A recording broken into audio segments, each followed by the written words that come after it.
Hey podcaster, I'm Tim Wahlberg, your podcast performance coach, with another actionable tip so you can grow your authority and convert with ease. Today's tip is common questions kill podcasts.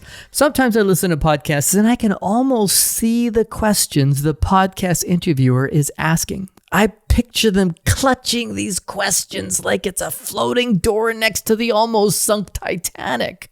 Somewhere, someone in the podcasting world told people to create 5 to 8 stock questions and ask every guest the same question. I get it. It offers consistency, and I will admit it has worked for some. But I'm sorry to report, it doesn't work for most. And if I'm being totally honest, and kind of an asshole, which I always am, it's lazy. Okay. There is a chance that you're not lazy. Maybe at some point you created these stock questions so that your show serves your listeners' needs. But are they still? You may have been convinced that this is the way for your show to be consistent, and it is consistently boring. Oh, okay, all right. I'll stop being an ass. Look, let me just say this. Stock questions, asking the same questions of your guest each episode, can provide a sense of familiarity for your listener. It may also keep your show consistent. However, there are some red flags to watch out for. Should you ask the same questions each episode? Not if you're starting to see these red flags. Number 1, your guest is on to you and shows up with prepared answers. Now your podcast sounds like a 3rd grade speech contest with cue cards, or a production at a small town community theater with amateur actors. Number 2, you stop caring about the answer. You stop listening and skip right to the next question. Number 3, your guest becomes noticeably annoyed because you are not talking to them, you are talking at them. Number 4, you start to get comments from fans that they're kind of tired of those same questions you're asking. And number 5, you start to see a drop-off in your downloads, engagements, leads, or conversions. All too often, these stock questions become a safety blanket, and let me be the first to say that staying safe is boring for your listener. I believe in listener-centric podcasting. So ask yourself, are you asking the same questions each episode because that is going to give your listener the absolute best experience? Chances are the answer is no. In a perfect, well-produced podcast world, you would research your guest and figure out what it is that they actually can deliver in terms of value to your listener. Then develop your questions around pulling out all of their best ideas, info, and stories.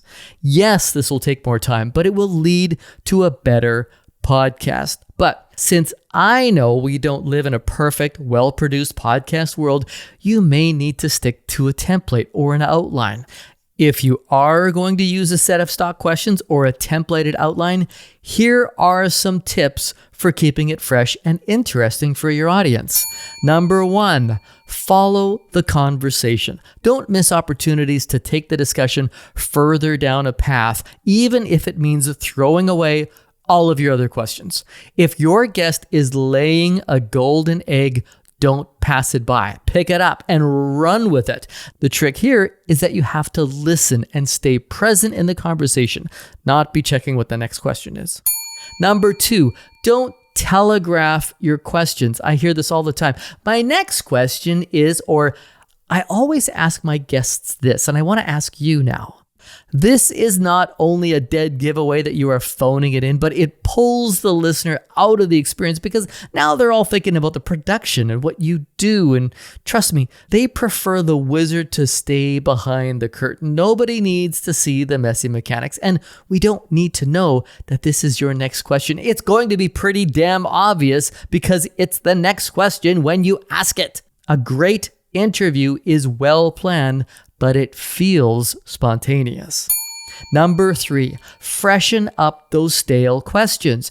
Even if you are going to ask the same set of questions to each of your guests, You can change the way you ask those questions. Use different words, change how you ask it. Give a fresh example, an anecdote, or a piece of research on your guest to set up the question and make it feel fresher. And number 4, find the flow.